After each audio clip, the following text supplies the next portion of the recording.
اللہ رب العزت کا فضل اور احسان اور نبی پاک صلی اللہ علیہ وسلم کی نگاہ کرم اور حضور سرتاج الاولیاء قدوۃ الانبیاء امام الانبیاء سند الواصلین حضور سیدنا داتا گنج بخش علی حجویری نور اللہ مرقدہ قدس سرہ العزیز رحمۃ اللہ تعالی علیہ رضی اللہ تعالی عنہ کہ سالانہ عرس پاک کی محفل پاک میں ہم سب حاضر ہیں۔ نہایت خوش قسمت خوش بخت وہ تمام خواتین حضرات ہیں جن کو اللہ رب العزت اپنے بندگان خدا کی ذکر کی مجلس میں بیٹھنے کی سعادت نصیب کرتا ہے، اور خوش قسمت تر ہیں وہ لوگ جن کو اللہ پاک ان کے ذکر کے اہتمام کی توفیق نصیب کرتا ہے۔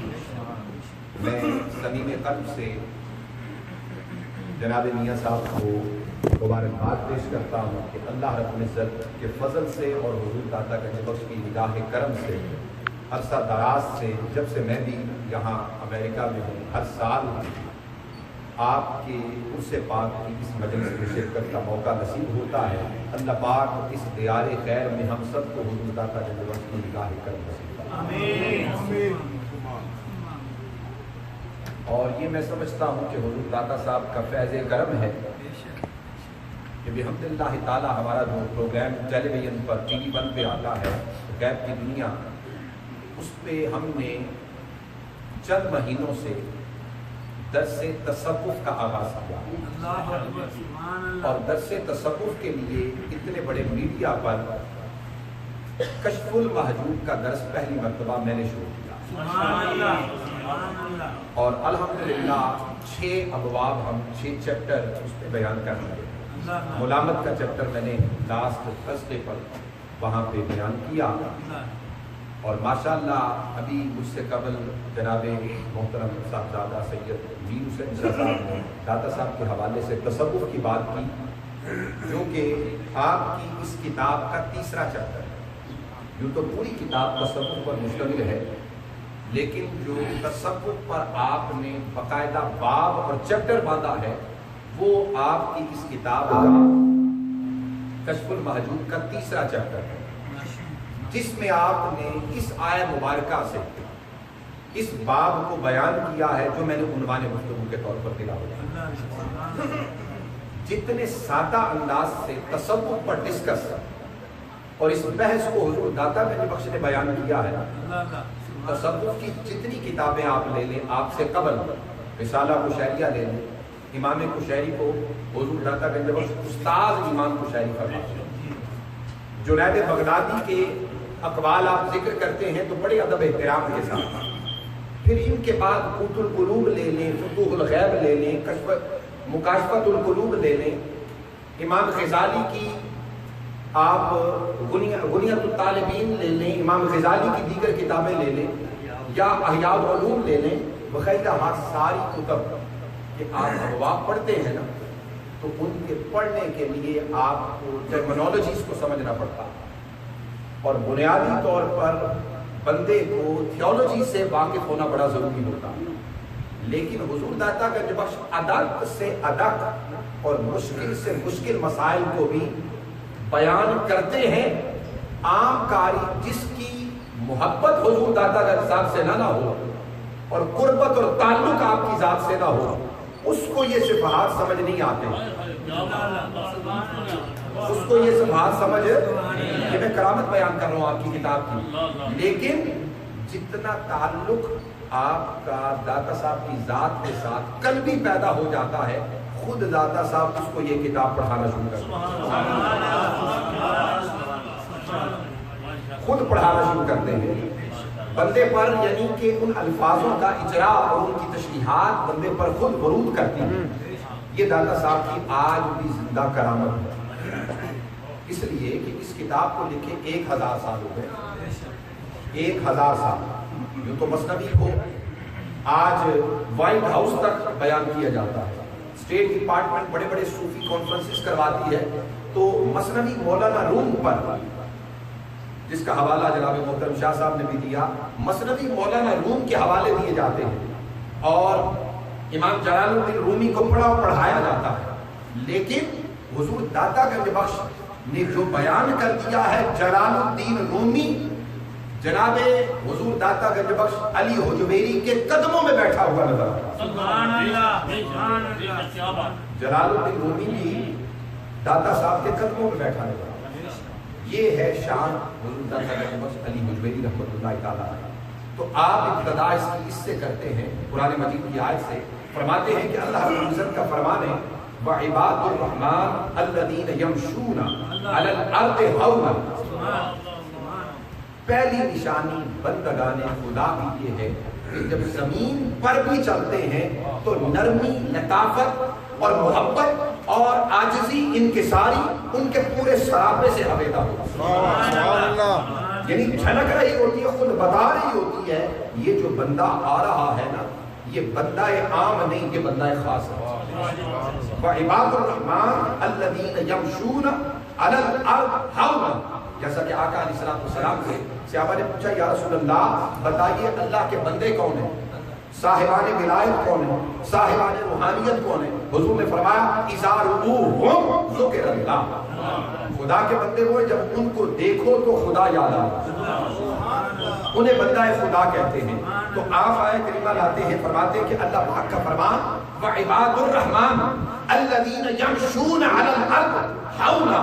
یعنی نرمی، لطافت، عاجزی، انکساری اور مکمل طور پر لطافت اور رحمت کا جو محبت کا پیکر جب تمہیں نظر آئے اور شریعت کا لبادہ اس کی شکل و صورت پر نظر آئے تو سمجھ جائیں یہ بندہ عام نہیں، بندہ خاص ہے. کیونکہ وہ زمین کو بھی تکلیف نہیں دینا چاہتا. اکڑ، غرور، تکبر، نخوت ان کے قریب بھی نہیں بھٹکتی. اور پھر فرماتے ہیں وَإِذَا خَاطَبَهُمُ الْجَاهِلُونَ قَالُوا سَلَامًا. ظاہر بات ہے ان سے عداوت رکھنے والے بھی بڑے ہوں گے، بغض رکھنے والے بھی بڑے ہوتے ہیں. جن کی دکانداریاں ان کو دیکھ کر اور ان کی وجہ سے بند ہوتی جن کو نظر آتی ہیں تو وہ کیا کرتے ہیں؟ بدتمیزی سے جب ان سے مخاطب ہونے کی کوشش کرتے ہیں تو قرآن کہتا ہے ان کی پھر نشانی کیا ہے؟ دوسری، ایک تو چلنا پھرنا ان کا محمدی سیرت و کردار بیان کر رہا ہوتا ہے، اور دوسرا اگر مخاطب ہو ان سے کوئی تو زبان بتاتی ہے کہ یہ وہ بندہ ہے جس کے ہاتھ اور زبان سے دوسرا مومن محفوظ ہے. مومن کی نشانی ہی پہلی کیا ہے کہ جس کے ہاتھ اور زبان سے دوسرا مومن محفوظ ہو جائے، دوسرا انسان محفوظ ہو جائے. جس کے ہاتھ زبان سے دوسرا انسان محفوظ نہیں ہے نا تو داڑھی جتنی مرضی لمبی کر لیں، جبے کبے جتنے مرضی پہن لیں، شلواریں قمیضیں جتنی مرضی پہن لیں، عمامے ٹوپیاں جتنی مرضی باندھ لیں، زبان سے جتنے مرضی قال اللہ و قال رسول کرتا رہے، لیکن بنیادی طور پر من سلم المسلمون من لسانہ و یدہ، جس کے ہاتھ اور زبان سے دوسرا مسلمان محفوظ نہیں، وہ بندہ علم والا تو ہو سکتا ہے، بندہ عام تو ہو سکتا ہے، بندہ خاص نہیں ہو سکتا. روحانیت اس کے قریب کبھی پھٹک نہیں سکتی. کیوں؟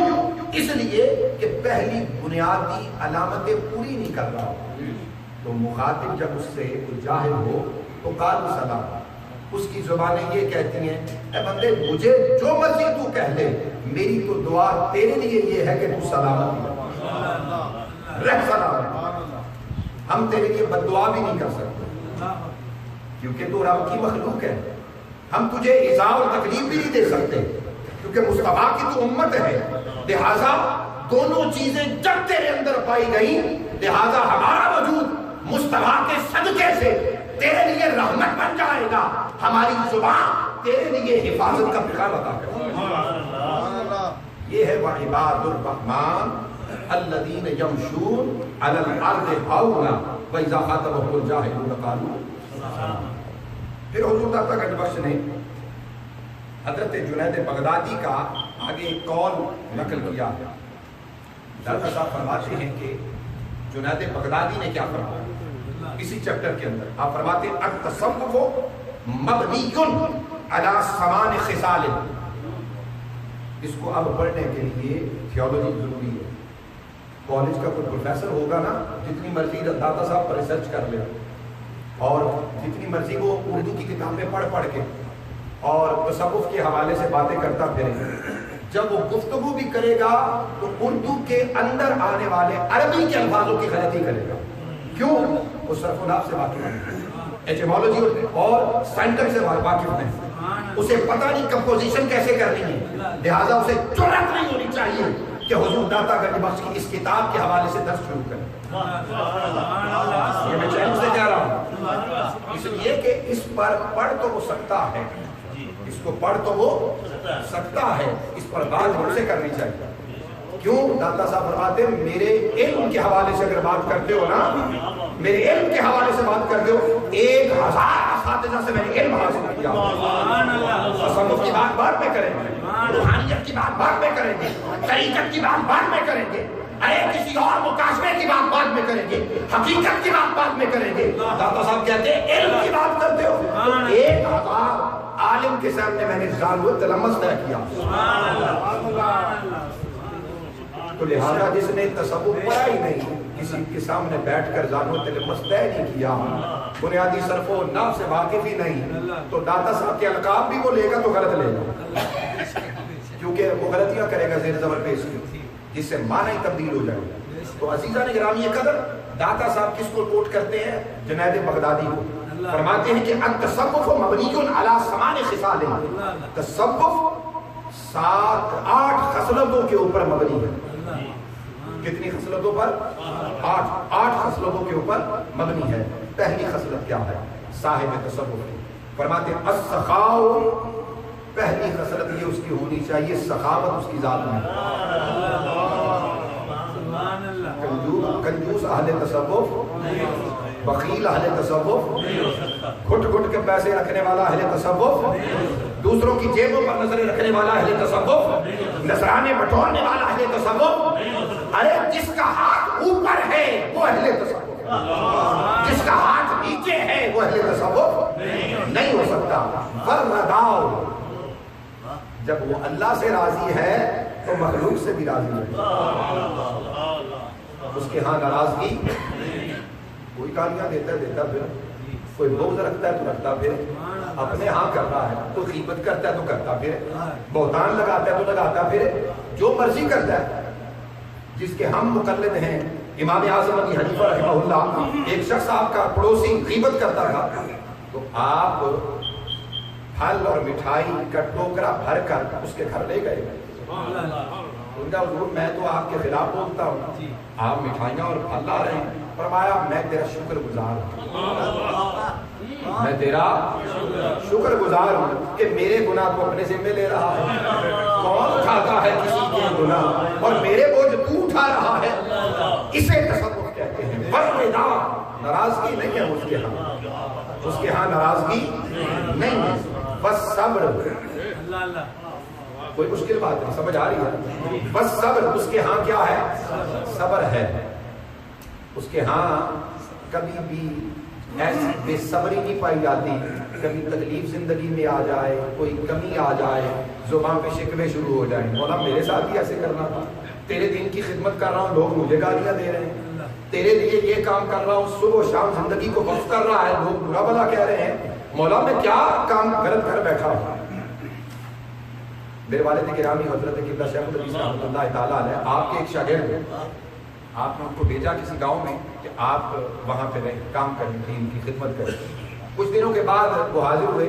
حضور لوگ تنگ بڑا کرتے ہیں، گالیاں دیتے ہیں، وہاں پہ لوگ جو ہیں وہ مرانے پہ آ جاتے ہیں، یہ ہے وہ ہے، بڑی غیبت کرتے ہیں، بہتان لگاتے ہیں. تو آپ نے فرمایا مولانا صاحب تشریف لائیے ذرا آگے.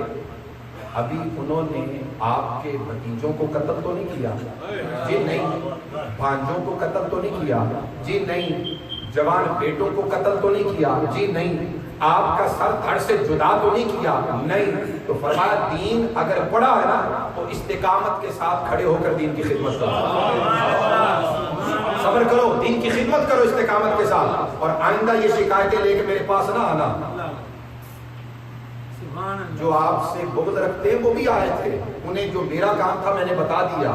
آپ استقامت اختیار کریں، ایک وقت آئے گا آج گالیاں دینے والے کل پھولوں کی برسات کریں۔ عزیزان گرامی قدر، جب دین کی خدمت کی جاتی ہے، روحانیت کی خدمت کی جاتی ہے، تو پھر تیسری سیڑھی کیا ہے؟ جنید بغدادی فرماتے ہیں، سید الطائفہ حضور داتا گنج بخش علی حجویری رحمہ اللہ باب تصوف کے اندر نقل کرتے، فرماتے ہیں تیسری سیڑھی یہ ہے کہ صبر کیا جائے، اور پھر فرماتے ہیں والاشارۃ والغربۃ ولبس الصوف والسیاحہ والفقر، یہ چیزیں اس کے اندر صبر، غربت، لبس صوف، سیاحت، سیر و سیاحت اور فقر کی دنیا کا اگر وہ مکمل لبادہ اوڑھ چکا ہے، آج خصلتیں اس نے اختیار کرنی ہیں، تو پھر وہ اہل تصوف ہے۔ آگے جا کر پھر تشریح اس کی کرتے ہیں آٹھوں چیزوں کی۔ کیسے کرتے ہیں؟ یہ چیز آپ کو صاحب ولایت اور صاحب روحانیت میں ملے گی۔ جو خالی عالم ہے نا، محقق ہے، کتابیں لکھنے والا ہے، وہ اس کو اٹھا کر ڈائریکٹ انبیاء کی ذوات قدسیات سے اور ڈائریکٹ قرآن سے اس چیز کو ثابت نہیں کر سکتا۔ آپ کتب تصوف پڑھیں نا، جتنی بھی کتب تصوف ہے، یہ صرف صاحبان ولایت کی زندگی سے آپ کو ملیں گی۔ جیسے جنید بغدادی نے اس کو کوٹ کیا، کیا فرماتے ہیں؟ فرماتے ہیں ام السخا فال ابراہیم علیہ السلام، فرمایا سخاوت چاہتے ہو اور بتاؤں یہ تصوف کی پہلی سخاوت کہاں سے ملتی ہے؟ فرماتے ہیں سیکھ اللہ نے جناب ابراہیم کے لیے مقرر فرمایا۔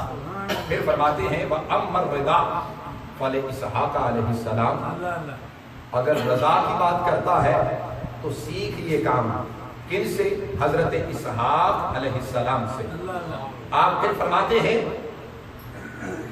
کہ اسی طرح ابتدا میں رضائے مولا پر کس طرح جناب اسحاق علیہ السلام نے قربانیاں دی اور اپنے آپ کو تن من دھن اللہ کی بارگاہ میں پیش کیا، یہ ان سے سیکھ۔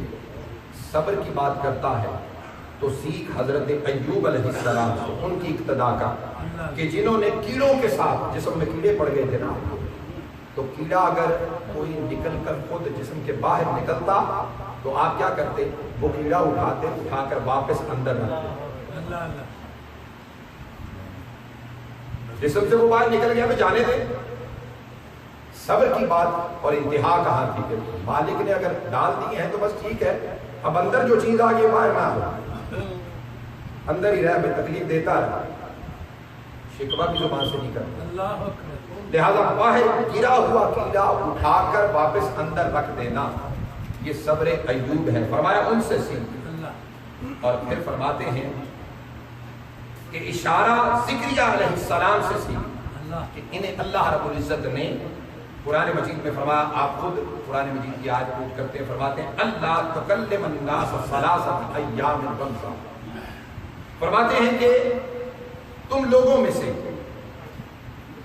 3 دن تک لوگوں کے ساتھ گفتگو نہیں کر سکو گے، کلام نہیں کر سکو گے، اشارے کے ساتھ گفتگو کرو گے۔ فرماتے ہیں کہ اشارے کی بھی جب بات آئے، یعنی زبان کو بھی روزہ رکھوانے کی بات آئے اور زبان کو بھی سکوت اور خاموش رکھنے کی بات آئے، تو اس امر کو تصوف کے اندر اگر تم نے سیکھنا ہے تو سیکھ کن سے؟ حضرت بولیے ذرا زکریا علیہ السلام سے۔ اور پھر آپ فرماتے ہیں کہ اسی طرح غربت کو سیکھنا ہے تو یحییٰ علیہ السلام سے سیکھ، سیاحت کو سیکھنا ہے تو عیسیٰ علیہ السلام سے سیکھ، اور لبس صوف کو سیکھنا ہے تو ہاتھ جس کے جنت کے اندر ہے اور مسجد نبوی میں بیٹھ کر جنت میں انگوروں کے خوشے توڑے اور اللہ ساری کائنات کی کنجیاں میرے محمد کے ہاتھوں میں دے دے، اور وہ وہاں مصلی رسول پر بیٹھ کر جب چٹائی کے نشان جسم پر پڑ جائیں اور عمر فاروق جیسی ہستی یہ آ کر کہے کہ یا رسول اللہ آنکھوں میں آنسو اس لیے ہیں کہ کیسر و کسرا کے بادشاہان مملکت چیم خواب اور ریشم کے بستروں پر سوئیں اور آپ کھجور کی چٹائی پر سوئیں، اس کے نشان پڑ جائیں۔ رسول اکرم فرمائیں کیا عمر یہ نہیں چاہتا کہ یہ کیسر و کسرا کے بادشاہان مملکت دنیا کے مزے لوٹیں اور میں اور تو آخرت کے مزے لوٹیں؟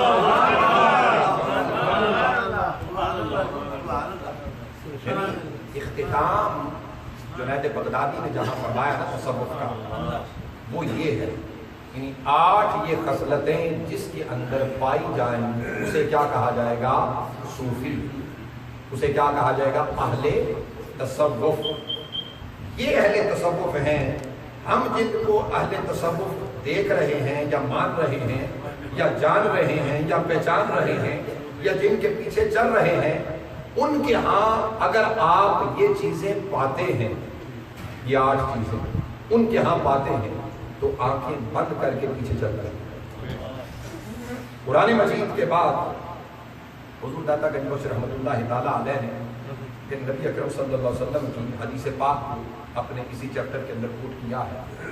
آپ فرماتے ہیں کہ حضور علیہ الصلوۃ والسلام نے ارشاد فرمایا، من سمع صوت اہل التصوف فلا یؤمن علی دعائہم کتب عند اللہ من الغافلین او کما قال رسول اللہ۔ حضور داتا گنج بخش فرماتے ہیں کہ یعنی جس نے اہل تصوف کی آواز سن کر ان کی دعوت کو قبول نہ کیا، جس میں یہ خصلتیں پائی گئیں قرآن کے مطابق بھی اور حدیث کے مطابق بھی، اور اس کی وضاحت میں جو جنید بغدادی نے فرما دیا، جس کو میں نے پہلے آپ کے سامنے اس لیے ذکر کیا تاکہ بات سمجھ آ جائے۔ فرماتے ہیں کہ جس کے اندر اہل تصوف کی علامات اور نشانیاں پائی گئیں اور صاحب تصوف نے جس کو دعوت دی کہ آ میری صحبت میں بیٹھ، ذکر کرواؤں گا تجھے تزکیہ نفس کروں، تزکیہ قلب کروں، اللہ اس کے رسول کی ذات تک پہنچاؤں، تو جس کو اس نے دعوت دے دی اور اس نے دعوت کا انکار کر دیا، حضور داتا گنج بخش فرماتے ہیں اللہ کے نزدیک وہ غافلوں میں سے لکھا گیا۔ اللہ اکبر۔ آقا کیا فرماتے ہیں؟ وہ غافل ہو گئے، اس کے لیے پھر چارہ کار کوئی بھی نہیں ہے۔ سو عزیزان گرامی قدر، داتا گنج بخش نے اب ایک صرف بات اور کرنا چاہتا ہوں کہ 6واں باب ملامتیوں کا ذکر کیا، ایک وہ چیز، اور ایک بعض احباب جو عموماً سوال کرتے ہیں قوالی کے حوالے سے۔ قوالی پر آپ نے سب سے اس میں آخر میں تقریباً 5 مختلف ابواب آپ نے باندھے، اس پر صرف سماع پر، قوالی پر، ان کا صرف خلاصہ مختصر الفاظ میں ذکر کرتا ہوں۔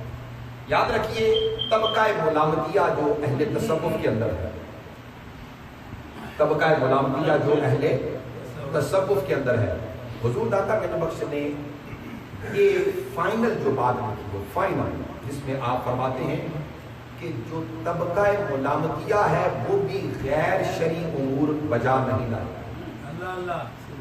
ہم جو لوگ کہتے ہیں کہ فلاں بندہ جو ہے وہ نماز نہیں پڑھتا، وہ چھپ کے پڑھتا ہے، لوگوں کے سامنے نہیں پڑھتا، لوگوں کے سامنے وہ سگریٹ پیتا ہے، حقہ پیتا ہے، بھنگ پیتا ہے، غیر شرعی امور بجا لاتا ہے۔ نہ چھپ کر طبقہ ملامتیہ کا کوئی بھی شخص غیر شرعی عمل کرے گا، چھپ کر تو کر ہی نہیں سکتا، لوگوں کے سامنے بھی بولیے نہیں کرے۔ اگر اس کا کسی کو غیر شرعی عمل نظر آتا ہے تو وہ بھی شریعت کے مطابق ہوگا۔ کیسے؟ آپ اس میں حضرت بایزید بستامی رحمۃ اللہ تعالیٰ علیہ کا ایک واقعہ نقل کرتے ہیں۔ آپ فرماتے ہیں کہ رمضان کا مہینہ تھا، آپ سفر پر تھے۔ کس پر تھے؟ یہ بڑی بات قابل توجہ، سفر پر ہونا۔ وَإِن كُنتُمْ عَلَى سَفَرٍ فَعِدَّةٌ مِّنْ أَيَّامٍ أُخَرَ، یعنی جب آپ مسافر ہوں تو فرضی روزہ بھی آپ پر فرض بعد میں آپ قضا کر سکتے ہیں۔ لہذا حضرت بایزید بستامی رحمۃ اللہ تعالیٰ علیہ سفر پر تشریف لے گئے۔ جب لے گئے تو لوگ پیچھے لگ گئے، جلوس بن گیا، کوئی ہاتھ چوم رہا ہے، کوئی کچھ کر رہا ہے، کوئی کچھ کر رہا ہے۔ خادم نے عرض کیا حضور بندے آپ کے پیچھے لگ گئے ہیں، لہذا ان کو ہٹانا مشکل ہے۔ فرمایا کوئی بات نہیں، ابھی 1 منٹ میں ہٹ جائے۔ رمضان کا مہینہ تھا، دوپہر کا وقت تھا، آپ نے روٹی نکالی اور کھانا شروع کر دیا۔ ہم تو بڑا اہل تصوف انہیں سمجھے تھے، یہ داتا صاحب کوٹ کرتا ہے، ہم تو انہیں اہل تصوف سمجھے تھے، یہ کیا کر رہے ہیں؟ یہ رمضان میں روٹی کھا رہے ہیں۔ حقیقت حال نہیں نا پتا، قرآن کی آیت ہی نہیں پتا ہم بندے کو. وَإِن كُنتُمْ عَلَىٰ سَفَرٍ فَعِدَّةٌ مِّنْ أَيَّامٍ أُخَرَ، مسافر ہو تو روزہ بعد میں رکھ لو، قضا کر لو. تو طبقہ ملامتیہ غیر شرعی عمل یا لوگوں کو ہٹانے کی ملامت ہے ہی یہ، بنیادی طور پر ملامت ہے ہی یہ کہ لوگوں کو ہٹایا جائے خود سے. اور پھر آپ حضرت امام ابو الحسن کا ایک قول نقل کرتے ہیں کہ کسی نے ان سے پوچھا حضور لوگ میرے پیچھے بڑے لگ جاتے ہیں، پیچھے لوگ بڑے لگ جاتے ہیں، جان نہیں چھڑائی جاتی. آپ نے فرمایا کہ تمہارے پیچھے لوگ نہیں لگتے، تم لوگوں کے پیچھے لگتے. اللہ اللہ اللہ سبحان اللہ. یہ باتیں کب کی ہو رہی ہیں؟ آج سے 1000 سال. اس دور میں آپ فرماتے ہیں اس کتاب کے اندر آپ نے درج فرمایا ہے جس کو شاہ صاحب نے رپورٹ کیا کہ پہلے لوگوں کے اندر تصوف تھا، آج نام کا تصوف ہے. 1000 سال پہلے حضور اللہ کا سفر ہوا. لیکن اس کا مطلب یہ نہیں کہ آپ کے دور میں بھی اہل تصوف نہیں ہے. فرمایا یعنی جو آپ کا معیار تھا نا اہل تصوف کو بیان کرنے کا، یعنی حضور کے صحابہ 1.25 لاکھ صحابہ تھے یا 2.25 لاکھ بقول دیگر صحابہ تھے. تو ہر صحابی آقا علیہ الصلوۃ والسلام کے حکم مبارک کے تحت امت کے لیے ستاروں کی مانند ہے. ہر صحابی آقا علیہ السلام جس کا خاتمہ بالایمان ہوا ہے، ہر صحابی ادنا سے ادنا صحابی 8ویں درجے کا جو صحابی ہے وہ بھی امت کے لیے ستارے کی مانند ہے. اور ہر اہل بیت کا فرد بشر امت کے لیے کشتی نوح کی مانند ہے. اور ہر حضور کی زوجہ مطہرہ آقا علیہ الصلوۃ والسلام کی امت کے لیے ماں کا درجہ رکھتی ہے. تو جب یہ بات ہے تو ان کا معیار وہ تھا، ان کا معیار وہ تھا. لیکن جب یہ زمانہ آگے چلا نا، حضور نے فرمایا نا جیسے خیر القرون قرنی ثم الذین یلونہم ثم الذین یلونہم، سب سے بہتر میرا زمانہ ہے، پھر اس کے بعد درجہ اس کا آئے گا جو اس کے بعد کا زمانہ ہے، پھر اس کے بعد وہ درجہ آئے گا جو اس کے بعد کا زمانہ ہے. تو آپ نے تیسرے درجے کے زمانے کے معیار کا ذکر کیا. اولیاء صالحین آج بھی موجود ہیں، نظام تکوینی تو آج بھی چل رہا ہے، لیکن انہیں دیکھنے کے لیے نظر چاہیے. تو طبقہ ملامتیہ کی میں بات کر رہا تھا کہ وہ ظاہری طور پر بھی خلاف شریعت کوئی کام نہیں کرتے. لہٰذا مریدین خام خواہ ایسی کبھی بھی ایکسپلینیشن یا اس کی وضاحت نہ کیا کریں کہ جس سے قرآن و حدیث یا شریعت کی توہین ہو. دوسری بات سما کے حوالے سے حضور اللہ تعالیٰ کا بخش. ایک تو بات یاد رکھیں کہ آپ کا قول ہے، آپ فرماتے ہیں کہ صاحب ولایت پر اور صاحب روحانیت پر، ولایت و روحانیت میں ایک منزل ایسی آتی ہے کہ جس وقت اسے سماع کرنا پڑتا ہے، اس کے بغیر وہ منزل عبور نہیں ہے. اور یہاں پر ایک بات کرتا ہوں، سلسلہ نقشبندیہ کے ہاں قوالی تو دور کی بات، ساز کا کان میں پڑھنا بھی باقاعدہ اہتمام کے ساتھ یہ طریقت کے نزدیک سلسلہ نقشبندیہ کے ہاں درجہ حرام میں آتا ہے، حرمت میں آتا ہے. لیکن ہوتے وہ بھی ظاہر بات ہے، ظاہر تصوف ہے، تو جائز کیسے ہوتا ہے؟ تو وہ منزل کیسے عبور کرتے ہیں؟ منزل تو عبور کرنی ہے، تو وہ کیسے کرتے ہیں؟ تو ان کے ہاں بہت سارے صوفیاء نے یہ لکھا کہ پہلے دور کے اندر جو گلی محلوں میں مانگنے والے بھکاری آیا کرتے تھے نا، ان کے ہاتھ میں ساز ہوتا تھا. میں وہی ادھر حوالہ دینے لگا، ان کے ہاتھ میں ساز ہوتا تھا تو وہ ساز بجا بجا کر مانگا کرتے تھے. اور یہ حالت میرے جد اعلیٰ حضور کی اللہ عالم شہنشاہ ولایت نے.